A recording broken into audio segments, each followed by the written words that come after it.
Hello everyone, आज अपन discuss करेंगे द हिंदू का article view India's gender gap report ranking as a warning. ये जो रिपोर्ट लाया जाता है वो वर्ल्ड इकोनॉमिक फोरम के द्वारा लाया जाता है। इंडिया को इस बार रैंक दिया गया है 131 out of 148 countries.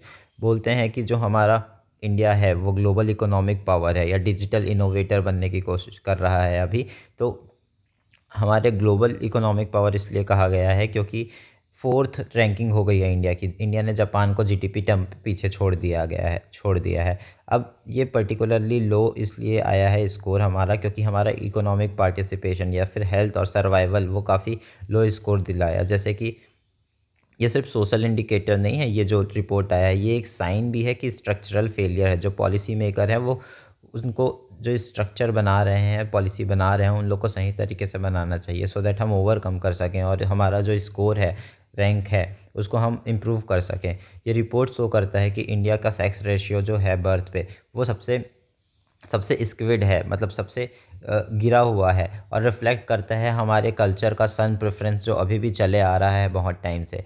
57% Indian women जो हैं 15 से 49 के एज ग्रुप में वो अभी भी एनीमिया के शिकार हैं। ये national family health survey fifth बताता है खुद कि 57% लोग अभी भी एनीमिया के शिकार हैं। और ये कितनी बड़ी हेल्थ फेलियर है ये दिखाता है, दर्शाता है।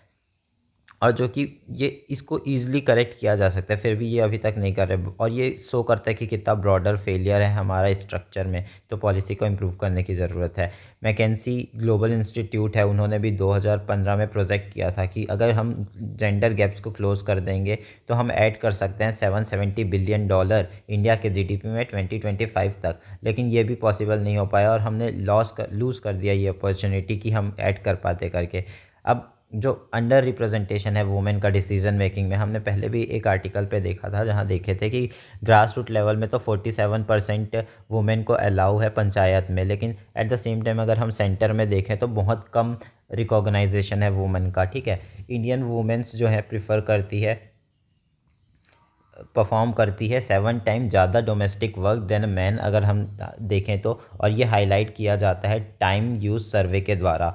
इंडिया जो है जो वो देख सकता है कि उरुग्वे और साउथ कोरिया जिन्होंने इंक्लूड किया है कि इंटीग्रेट कर सकें केयर इकोनॉमी को उनके डेवलपमेंट प्लान्स के थ्रू, और उससे उनको बहुत पॉजिटिव रिजल्ट मिला है। अगर हम भी उरुग्वे या साउथ कोरिया जैसे वर्क करेंगे तो हमारा भी इम्प्रूवमेंट हो सकता है रैंकिंग में। ठीक है, अगर हम बात करें जो सीनियर सिटीज़न हैं, सपोर्टिंग सीनियर सिटीज़न उनकी, तो अभी ये एक्सपेक्टेशन है कि 2050 तक जो हमारा सीनियर सिटीज़न है वो डबल हो जाएगा, मतलब क्लोज टू 20% ऑफ पॉपुलेशन हो जाएगा जो सीनियर सिटीज़न है उनका। और जो फर्टिलिटी रेट है वो भी बहुत फॉल हो गया है रिप्लेसमेंट लेवल से। तो हमको ये सब ध्यान पे रख कर के जो जेंडर गैप रिपोर्ट है उससे सीखना चाहिए। और कहते हैं कि जो जेंडर गैप रिपोर्ट है वो सिर्फ रैंकिंग नहीं है, वो वार्निंग है। जब तक इंडिया ट्रीट करे जेंडर इक्वेलिटी को as a central to its economic and demographic